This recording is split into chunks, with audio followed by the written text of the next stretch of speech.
So this is a long-awaited film that we've been really excited to see. This was a big hit at the Cannes Film Festival. Came in, got the second place prize, the Grand Prix. Been hearing a lot about this all for the last 6 months. This is the follow-up from Norwegian director Joachim Trier. He previously did The Worst Person in the World, which we haven't seen yet on the show. I heard it's great. I'll get around to it sometime. This stars the great Renate Reinsve, Reinsve, who was in that previous film, also Stellan Skarsgard, and more. She plays an actress estranged from her father. Stellan Skarsgard is this once famous and well-known, well-revered director who's in the twilight of his years, hasn't made a film in a long time, and is also estranged from his daughters. He's written a new script, and he's got an idea, and he's got a hot young actress on board with it. The great Rachel Kemp, played by Elle Fanning, who's having a great year. We just saw her in Predator Badlands as well.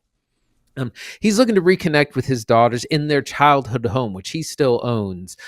He wants to shoot this very personal thing in their childhood home, and he wants his daughter Nora, who is a professional actor herself, to play his mother, basically, which is a little strange. And she's not on board with it. She's like, "You have been absent from our lives basically all your life. Now you want to come in and play father." She's not having it. Same thing with her sister Agnes, played by Inga Ibdotter Lilleaas, who's great in this film as well. They're not getting along. It's not really happening. That's where Elle Fanning's coming in, who's a great actress, but not really cast right. In like, she's an actress playing the wrong actress for this role. It's an interesting movie inside a movie. So it's a family drama about a lot of things. About reconciliation. It's funny. It's got some dark humor. A lot going on. It's pretty complicated. It's been the talk of the season, festival wise. So, Zach, what do you think? I think Sentimental Value it's a really good movie. I think it's a lot of fun. It's an acting showcase, right? It is one of those talking head movies where there's very little action, pretty much ever. It's think of the Conclave, right? Like Edward Berger's last feature, before Ballad of a Small Player. That's very simple. It's you get some ornate settings because our characters work in theater and film, and that's kind of cool. And a lot of commentary on that and technology and where we're headed in storytelling, but also very much to say about how we tell stories, how we communicate with one another in our families, how we talk about each other across time, how we talk about our parents and our parents' parents, and their struggles. And so much of this is grounded in, at the very beginning of the movie, like a wonderful house. We love a good house movie, right? And our movie opens with this wonderful, kind of poetic rundown of this house that this family lives in that they've had for years, that their dad's dad owned and their dad's dad's dad owned it, and how this house is a part of nature and a part of time and all this wonderful foliage that's growing up and around it. And then we kind of zoom in through, we blast through the childhood of these two girls, and we arrive at their adulthood when dad comes back from his most recent documentary shoot or whatever, and he's just so disconnected from them. And that's such a fertile seedbed for him to approach his oldest daughter and say, "I want you to be the star in my next movie." And she says, "I'm not doing that. You and I have nothing in common, and I can't stand you, and I can't be in the same room as you." They both have so much pain, and they both have such similarities to one another, even though these come from totally different places. Much of her pain is attributed to her. Much of his pain is attributed to his parent. So when he wants to make this project that sees these cycles of peoplehood and these cycles of trauma and miscommunication with her, it sets up such a great space for somebody to May December her and come in and be like, "I'm going to follow you around with a notepad and try to do everything you do." It's not quite that. It's a little bit cleaner, but for what it's worth, I had a lot of fun with this movie. It's long, but it's good, man. It's very adult. It's a very adult feature. It's PG-13, but no 13-year-old is going to get what's going on here. This is a movie movie for adults, adult movie. Yeah, it's what I call it's a bit of a homework movie. It's eating your vegetables. It's slow. It's a little tough to get through, but on the other side of it is fascinating discussion and conversation. So part of the reason they're so estranged is that Stellan Skarsgård plays this director who was a hot shot, and he was an absentee father. He was off being a hot director, dating young actresses, which you still see him. He's got a little bit of that womanizing still in him. And it's interesting because he is definitely that kind of patriarchal, playboy type figure.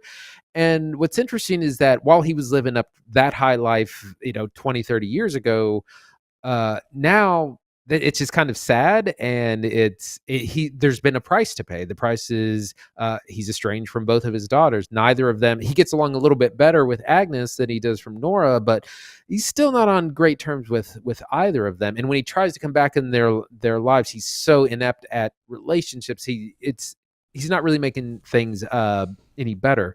Renate Reinsve, I want to make sure I get her name I right. know I keep saying it wrong.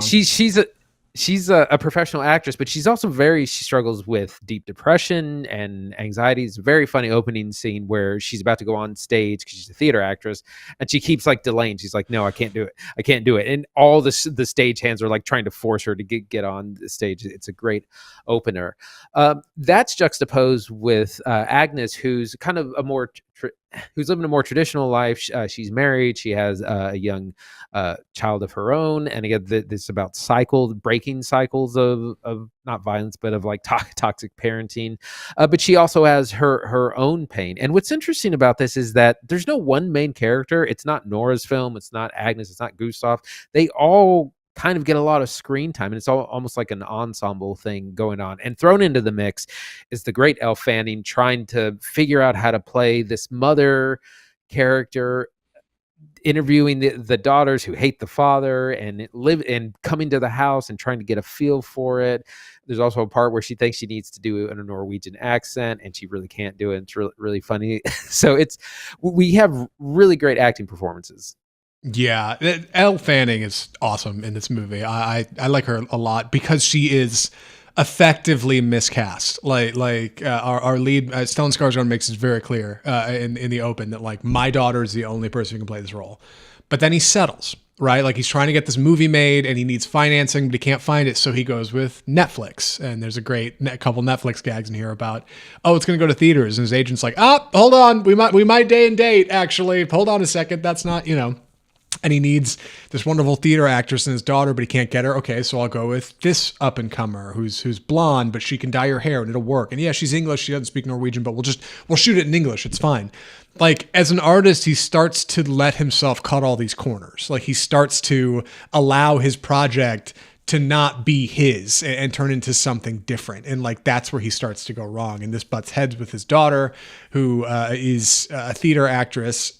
I love that she's a theater actress, by the way, that her father works in film, a very modern technology, and she works in an older medium, but she's working in progressive theater. This is like theater all on it's like Hamlet all on a black stage in modern clothes. You know what I mean? That kind of stuff. It's got electronic music and strobe lights theater. It's like interpretive postmodern theater.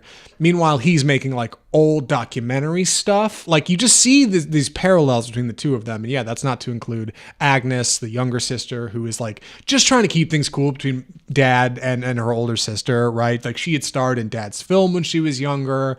And her son looks a lot like dad used to, and they connect because the son's got a phone. Like you just see these like connections of people and technology across time. And so much of that comes out in storytelling. And I think Trier does a really, really fantastic job of presenting that in his own film, right? Ultimately, you have to make a film about all this filmmaking. It's a movie a little bit about movie making and about producing art. And man, I love the way he shoots Skarsgård's footage, like of his like in-universe films in here. He's got a couple of like brilliant oneers, and they even talk about shooting a oneer at the end of this. Oh, we should shoot a handheld or dolly. Like you get a lot of technical talk in here, which is really cool. Like if you like making movies, this is a movie for you. Like, and that helps me, who's somebody who's into this, like just fall right into the sweet spot of like storytelling and drama in this movie. One thing I didn't expect, I don't know, it seems like a boiler pot. It seems like eventually this is going to end in a huge fight, you know what I mean? But it's not really ramping up to that tension. That's not really what Sentimental Value is trying to do, and that fascinates me.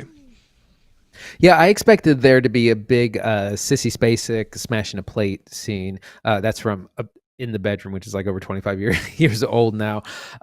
Great scene where Sissy Spacek just big argument, smashes a plate. And we don't really get one of those moments because our characters have such a hard time even being in the same room with each other, much less communicating and trying to resolve and reconcile differences and past grievances, but they do start heading in a way through art, essentially, to find some sort of reconciliation. Some other things I really enjoyed is very much about the passage of time. We find Gustav he's 70. He was a big famed director. Now he's in his twilight years, and he's really sensing the passage of time. All his friends are old. He's working with Netflix. Like, he's confused by not, the theatrical model, so different. And again, he's trying to kind of assert some of these older like patriarchal values, where he tells Nora, well, when my wife was your age, she had 2 kids, all this stuff. But he's such a man out of time at this point. Like, his daughters are very modern women, but he's starting to really feel this. Like I said, he goes to one of his old cinematographers to shoot the film, and he's like, yeah, we got to get you back. And then he realizes his cinematographer is old and retired and largely immobile, and he's like, oh, he's not gonna be able to do this. Like, he starts to really feel that. And again, this house is old. It's changed hands. Really interesting stuff. Go ahead, Zach. I got one more thing after you.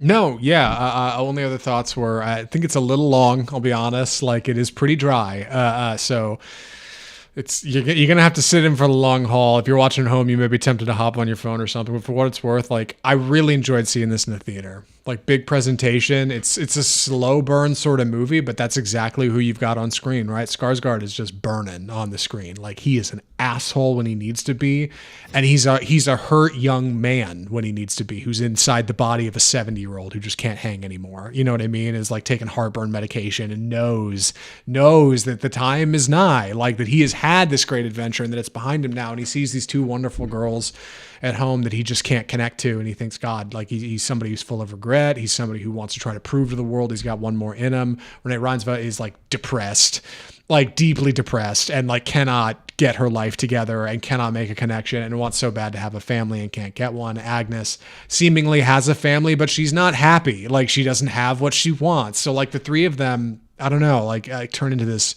wonderful trio of a cast. Like, you get this even really cool like montage shot thing with lights on their faces at the end. Like, I don't know. There's a lot of special going on in this movie, and while I haven't seen any other of Trier's work, I got to check out Worst Person in the World, because that got a lot of festival attention a couple years ago, and this is a really good time. I wanted to mention there's a couple of off-screen characters that are really impactful. The whole thing started because their mother has passed away, and that's how they start clearing out the house and things like that. But also, their grandmother's a very important character, where we learned that she was part of anti-Nazi propaganda and was eventually arrested and tortured by secret police. It's like there's some really kind of dark stuff, which brings up these, kind of some dark stuff in Norway's history, or Sweden. I can't remember which country we're in exactly. Up there, that's also a very important thing. These looming figures of people that aren't in the picture, but that were very much a big part of their development and growing up, and things like that. IndieWire called Sentimental Value a transcending, moving masterpiece. I got to know, Andy, would you recommend Sentimental Value? Yeah, I absolutely would. It's one of the best films of the year. A lot of talk's definitely going to be in the awards chatter, Best Picture, some acting noms, writing, things like that. It is long, it is slow, it's an intense family drama, so it's a very mature film in that way. But we get great performances by our cast: Renate Reinsve, Stellan Skarsgard, Elle Fanning, and more. It's a great film, but you got to be disciplined when you sit down and watch it.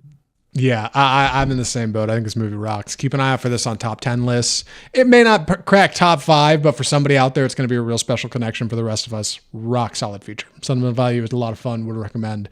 Check it out in theaters if you can. I know it's a limited selection. It should make it around somewhere. And being Neon, it's not actually A24. Neon put it out, so I don't know what streamer it's going to. Maybe HBO? It'd fit on HBO. I don't know where it'll end up, but if you have the ability, go check it out in theaters. That's Sentimental Value. Man, that is episode 317 of the podcast. Woo! I don't know how we do it. Andy, what are we watching next week?